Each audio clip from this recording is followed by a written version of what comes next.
ముందు కార్యకర్తల నుంచి తగ్గిపోయిన ఆ బాండింగ్, తెగిపోయిన ఆ బాండింగ్ మళ్ళా రీజాయిన్ కావాల్సిన అవసరం ఉంది. మా గెటబుల్ చూసి మీరు అపార్థం చేసుకుంటున్నారు. మాకంత పొజిషన్ లేదండి బాబు. జగన్మోహన్ రెడ్డి గారు రోడ్డు మీదకి రావాలి, బాండింగ్ అనేది సెకండ్స్ లో ఏర్పడుతుంది.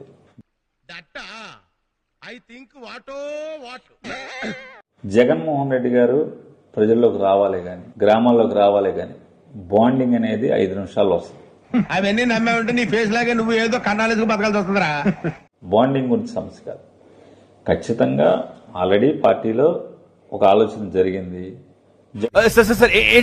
జగన్మోహన్ రెడ్డి గారు కూడా నేను ప్రజలకు మంచి చేద్దాం అనేటువంటి తాపత్రయంలో పార్టీకి, కార్యకర్తలకి నష్టం జరిగింది అనేది ఆయన కూడా అర్థమైంది. ఏం మాట్లాడుతున్నారా నువ్వు? నీకేమన్నా బుర్రున్నదారా? అర్థమైందా సార్? ఏం పాయింట్ పెట్టావన్నా, సూపర్. 100% మనిషి కాదు ఆయన. ఏంటంటే మనిషి ఉన్నాడు, మనిషి మెదడుంది కదా. ఈ ఫీల్ టవర్ ఇంత పెరిగాడు, ఇంత బ్రెయిన్ కూడా లేదు.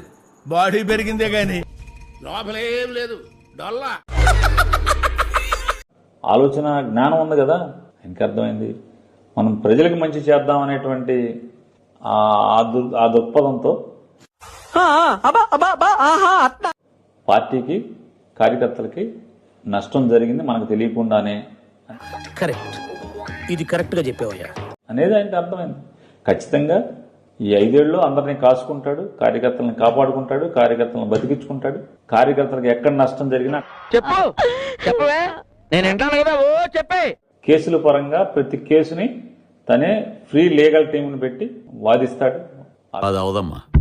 ఆల్రెడీ అన్ని లీగల్ టీంని యాక్టివేట్ చేశారు, జిల్లా స్థాయిలో అలాగే హైకోర్టు స్థాయిలో. నువ్వెవడరా మధ్యలో? అసలు నువ్వెవడేరా మధ్యలో? కొడాలి నాని అని ఆయన 2004 నుంచి తెలుగుదేశం పార్టీలో చంద్రబాబు దగ్గర ఉన్నప్పుడు కూడా ఆయన ఇలాగే కాంగ్రెస్ పార్టీ వాళ్ళు మాట్లాడేవాడు. అతని నైజం అది.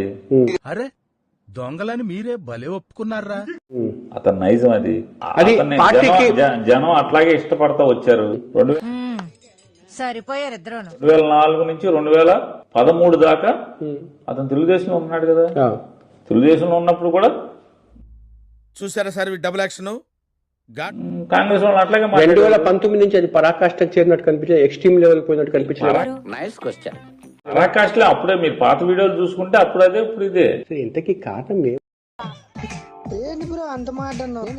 విశాఖలో ప్రమాణ స్వీకారానికి ఏర్పాట్లు చేసుకోవచ్చు. 11వ తారీఖు రెడీగా ఉండండి. 11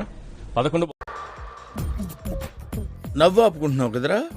బాగుందంటే 9వ తారీఖు చాలా బాగుంది అంటున్నారు. నేను ఒకరిద్దరితో మాట్లాడాను. చాలా అద్భుతమైనటువంటి, బ్రహ్మాండమైనటువంటి ముహూర్తం ఉందంటున్నారు. ఎందుకంటే విన్నా, అంతా విన్నా. నువ్వేమన్నావో నేను విన్నా, మన పెద్దలు విన్నా. ముఖ్యంగా విజయసాయి రెడ్డి గారు అంటూ ఏదో న్యూస్ అయితే తిరుగుతా ఉంది. ఏంటో అది అర్థం కాలేదు అసలు. అప్పుడే గుండె రాయి చేసుకోవాలి. ఏం చేస్తాం? ఒక్కోసారి అంటే యాక్చువల్ గా నాకు అర్థమైంది నీ ప్రశ్న. అర్థమైందా రాజా? మరి ఆ ప్రశ్న డైరెక్ట్ గా అడగడానికి నువ్వు సిగ్గుపడుతున్న విధానం నాకు నచ్చింది.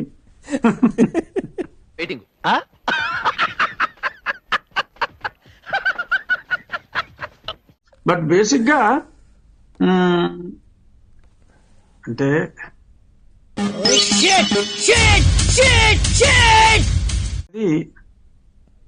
ఓపెన్ గా అది మీడియాకి రావటం, ఇదైతే that is not in good taste. నీ బోకాసాలు నీ కొజ్జాయాసాలు ఎక్కడ వేసుకో. గొడ్డలిప్పి తన్నే రోజు దగ్గర పడ్డాయి. బాల బాల బాల బాల బాలమణి బాలమణి. ఫ్యామిలీ గొడవలు చాలా ఇంట్రెస్టింగ్ గా ఉంటాయి కదండి. నీకు అదే బట్టలు తంటారా బావలసిన కొరక. నా మొగుడు నీకెలా నచ్చాడే? వాడిని చూస్తే నాకే మూడ్ రాదు. చూడటం కాదండి, మీరు చెయ్యాలంతే.